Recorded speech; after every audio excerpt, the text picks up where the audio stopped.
Imagine waking up every morning, working 8 hours a day, paying your bills, your rent, your taxes, and still feeling like you're running in circles.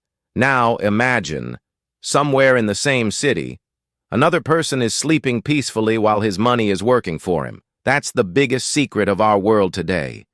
The poor work for money. The rich make money work for them. But how did it all begin? How did the rich create a system so powerful, so invisible, that it quietly uses the poor man's hard work to grow even richer? Let's go back in time. Decades ago, after World War II, the American dream was simple. Work hard, buy a house, save money, and retire happy. But while the middle class was dreaming, the rich were building. They built a machine, not made of steel or gears, but of laws, banks, and money flow. They learned one truth early: control the system, not the people. So they created a network, corporations, investment funds, tax loopholes, all designed to make sure money always flows upward. Every time a worker spends, saves, or borrows, that same dollar eventually ends up in the pocket of someone at the top. You buy coffee, that dollar goes to a billionaire who owns the coffee chain. You pay rent, that money funds a real estate investor's next property. You pay your credit card interest. It's feeding a Wall Street portfolio.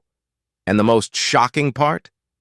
This system doesn't need to force anyone. It's designed so that people willingly participate, because it looks normal. It's wrapped in dreams, a car, a college degree, a mortgage. Every step feels like progress, but each one ties you tighter to the system. The rich don't just earn more. They own the pathways through which money moves. They own the system itself. And that's the biggest difference. While you're working for money, their money is working against you, multiplying quietly, invisibly every single night. But this is just the surface, because behind every rich man's smile, there's a silent partner, the bank. And that's where the real game begins. When you think about banks, what comes to your mind? A safe place to store your money, right? A trusted institution that protects your savings and helps you grow? But here's the truth. No one tells you. Banks were never designed to make you rich. They were designed to make the rich richer. Every time you deposit your paycheck, the bank quietly takes that money and lends it out. To corporations, to real estate developers, to investors. You get a tiny interest, maybe 1% a year if you're lucky. But that same money earns the bank 10, sometimes 20 times more when it's loaned out. You're not the customer, you're the resource. Let's put this in perspective. Imagine you have $1,000 in your account. You feel secure, right? But the bank is using your $1,000 to lend $10,000 through something called fractional reserve banking. They multiply your money on paper and make massive profits from loans, mortgages, and credit cards. They lend your savings to rich investors who buy assets, and those assets generate income, appreciation, and power. Meanwhile, you're sitting there watching your savings lose value because of inflation. It's the perfect illusion. You think you're saving, but in reality, your money is working for someone else. And banks? They love it, because they don't just make money from the rich, they partner with them. They fund massive projects, corporate takeovers, and real estate empires. They give special low-interest loans to those who already have millions. Why? Because risk is lower when you already have wealth. But for the middle class and the poor, high interest, hidden fees, and penalties. They call it risk management. We call it the modern version of slavery. Think about it. You deposit money, they lend it. You take a loan, you pay interest. You use a credit card, they charge more. Every move you make with money puts you deeper into their system. Banks are not neutral. They're the quiet bridge between the poor and the rich, transferring money upward every single day. It's a beautifully engineered cycle. The poor save in banks, the rich borrow from banks, and the banks earn from both sides. It's not about fairness, it's about control. Because when the rich want to grow richer, they don't save, they leverage. And that brings us to the next secret of this game: debt. The rich don't fear it. They master it. Most people hear the word debt and feel fear. It sounds dangerous, like a trap. But the rich, they hear the same word, and they smile. Because for them, debt isn't a trap. It's a weapon, a tool so powerful it can turn borrowed money into an empire. Let me explain. When an average person takes a loan, it's usually for something that loses value, a car, a phone, or worse, credit card spending. They borrow to consume. The moment they spend it, the money is gone, and what's left behind is interest. But when a wealthy person takes a loan, it's for something that creates value, real estate, a business, or an investment. They borrow to build. The money starts working for them the moment it leaves the bank. This is the difference between bad debt and good debt. And it's the single biggest reason the rich get richer. Here's a story. Two friends, David and Chris, both borrow $100,000. David buys a luxury car because he deserves it. Chris buys an apartment building because he wants freedom. 5 years later, David's car is worth $30,000, and he's still paying off the loan. Chris's apartment? It's paid for itself through rent, and now it's worth $200,000. Same loan, different mindset. That's the magic of leverage. Debt isn't evil if you control it. But when debt controls you, that's when life becomes a cage. And here's the cruel part. The entire system is designed to make sure most people never learn that difference. Schools don't teach financial literacy. Media glorifies spending. And banks? They hand out credit cards like candy, because the more you swipe, the more they earn. It's a silent trap. You think you're buying freedom, but you're signing away your future. Meanwhile, the rich keep borrowing millions, not from fear, but from power. Because when they take loans, they use assets as collateral. Those assets generate cash flow. That cash flow pays the loan. And then they borrow again to build even more. It's an infinite loop. And the best part? The government rewards them for it. When you borrow money to invest, the interest you pay can often be tax deductible. So not only do they earn from leverage, they pay less tax because of it. The poor borrow and pay interest. The rich borrow and make interest. And that's why the system never breaks.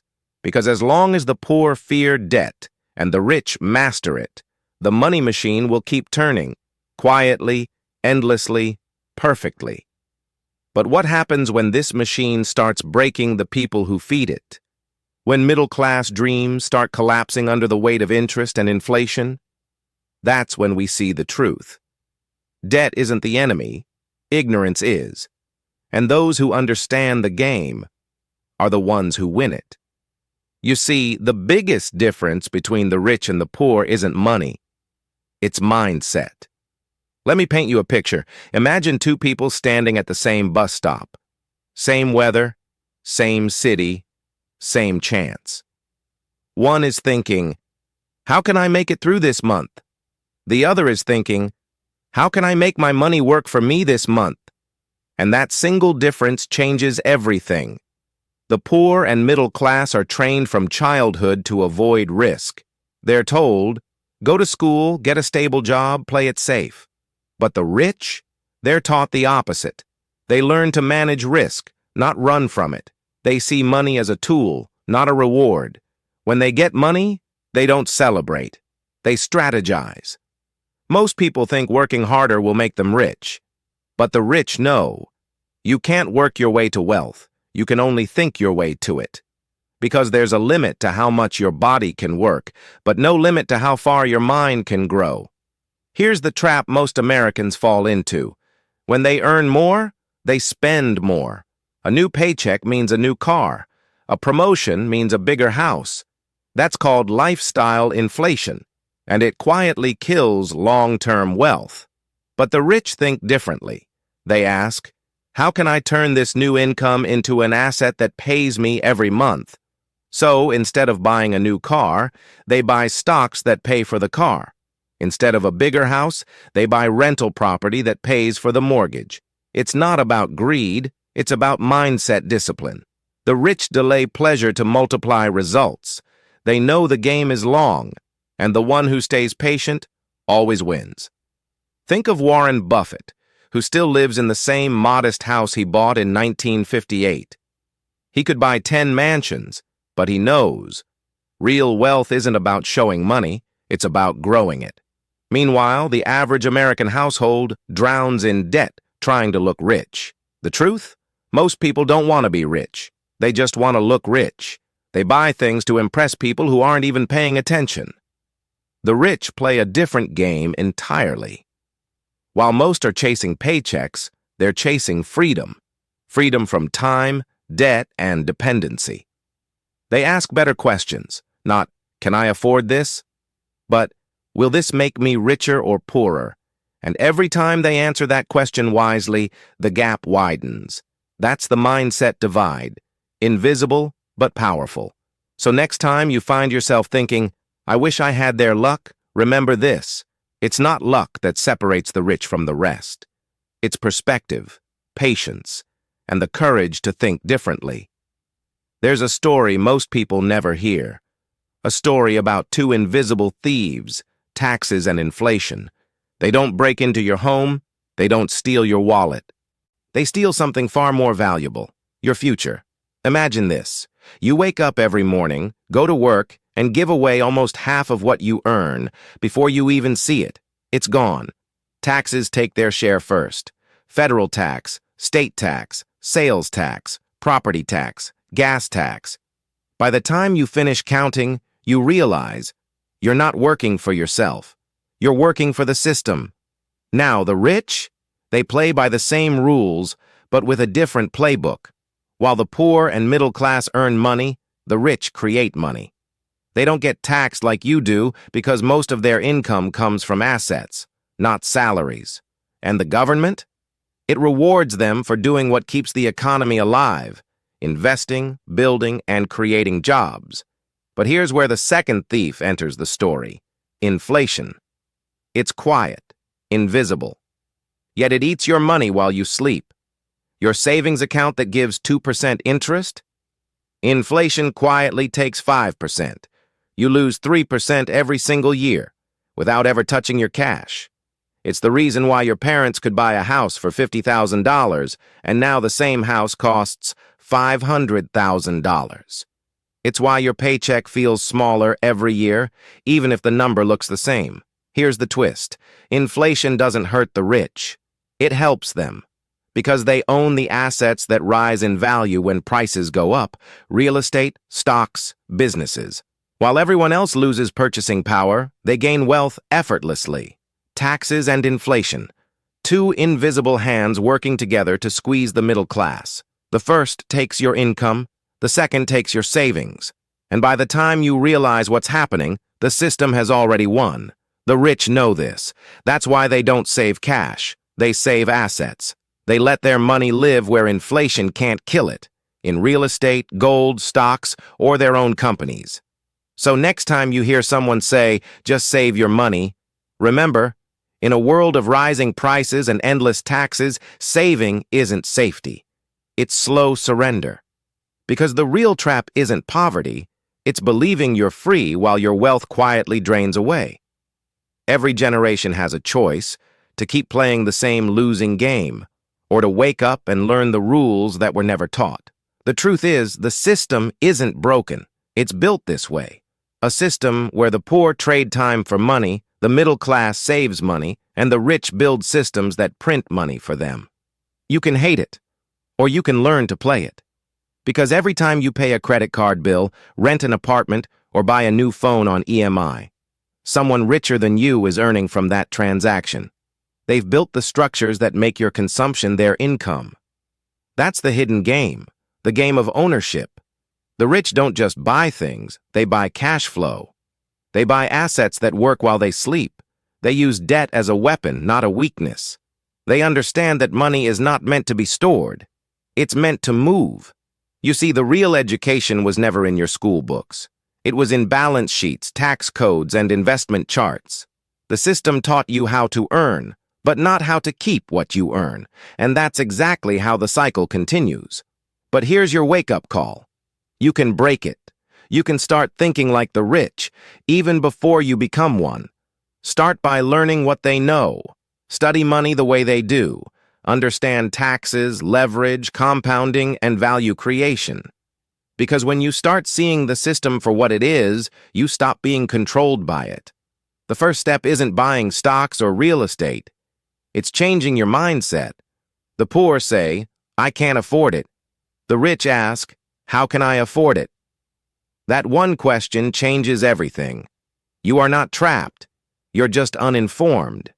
And once you see the system clearly, you can play by your own rules. Because the truth is, the game was never meant to be fair. But once you learn how it's played, you'll never play small again. And if this message opened your eyes, don't let it end here. Because knowledge is useless unless it spreads. So share this video, subscribe to Hidden Finance File, and join the movement of people who refuse to stay blind. Because the system may be powerful, but awareness changes everything.